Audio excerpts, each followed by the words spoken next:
Spring break means it's time for spring sports, and kids around the area are using this week to prep. But doctors say there are things they should do now to avoid season-ending injuries. CBS 2's Elise Finch has the story.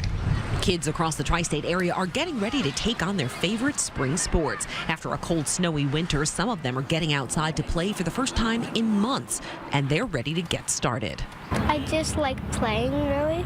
Chris Hayes says he limits practice time with his 6-year-old son Charlie to ease him back into soccer. We try to keep it at a easy amount of time for him to play while he still feels tired and like he's having fun. Hayes says he also hopes it will prevent injuries. Most injuries that are inherent to a new season or a new event are due to muscle strains or ligament sprains. Dr. Robert Gotlin is the director of orthopedic and sports rehabilitation at Mount Sinai Beth Israel. He says to avoid injuries, children need to stretch before they play and cool down after.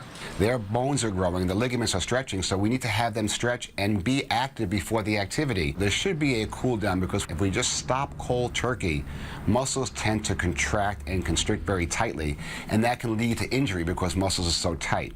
Running laps or sprints will usually do the trick after playing, but physical therapist Karina Wu says the stretching beforehand should be a slower version of moves your child will repeat in his or her sport. It's light aerobic activity that includes some stretching. So things like monster walks or back pedal jogging. Experts say no matter what sport your child is starting this spring, it's imperative that they don't push themselves too hard. They're not conditioned to go back into sport, and then they jump back in it just like they had just finished the season.